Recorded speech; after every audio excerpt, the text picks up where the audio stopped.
China has been helping Cambodia improve its port in southern Cambodia.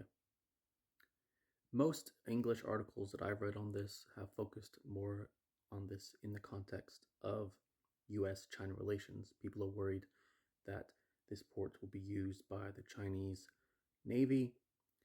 For example, in the first half of this year, 2 ships had docked at this port, and people are worried that this is another example of Chinese influence around the world increasing, and that more ports will emerge in the future, and that this could be used as a place to do things in the South China Sea, where China has some issues with other countries involving rights over some of the islands there.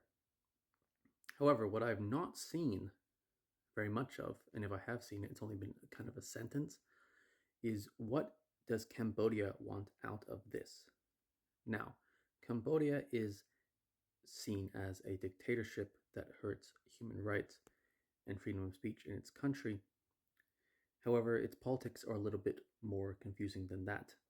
The ruling party has dropped the Marxist-Leninist label, but it is still a party that has people in the name.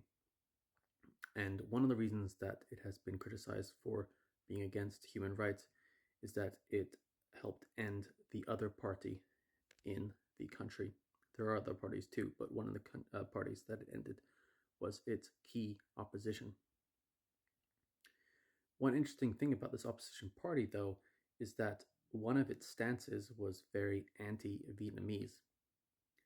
Vietnam and Cambodia have pretty good relations, but their past is not perfect. Vietnam, hundreds of years ago, went southward and took some of the land that belonged to the Khmer Empire, which was a well-known empire in the region back then.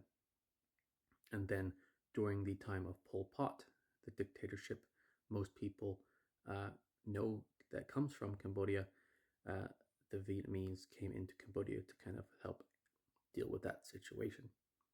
And there is a portion of the Cambodian population, apparently, who do not have the best feelings for Vietnam, especially given that there are Cambodians living in southern Vietnam. And Cambodia also has some land issues with Laos. There was a issue even in 2019. And then Cambodia has some disputes with Thailand that kind of flared up in 2008. And they only came to really an agreement over this in 2013. And they still have some disputes in the Gulf of Thailand, similar to the countries in the South China Sea, with China, Philippines, Vietnam, and others having issues over the islands there that have oil. There is natural gas in the Gulf of Thailand that has not been completely worked out between Thailand and Cambodia. And apparently 90% of the border disputes between Vietnam and Cambodia have been sorted out, but there are still 10% that they are needing to work on. Now, the ruling party, the DPP that I mentioned earlier, seems to be quite against any super nationalism in Cambodia. And I'm going to be honest, I'm not sure exactly how much supernationalism is in Cambodia, so please take my words with a grain of salt. However, judging based off some of the readings I've done in the Cambodian news, it seems that they were critical of the other party that stopped existing 3 years ago because it was leaning more on the anti-Vietnamese aspect of its appeal to the voters. However, even though it is a democracy and not a very good democracy, and even though people say that Cambodia is an authoritarian country, they still need to gain the will of the people. And one of the ways that the DPP has done this, apparently, is by kind of catering to that nationalism only slightly. And if it doesn't have perfect relations with the other countries, who is it going to rely on to come help? Because it is less developed than the other countries, given its past history. Well, it can't really turn to the United States because the United States is kind of against it for human rights issues. And also, Cambodia is kind of a small country.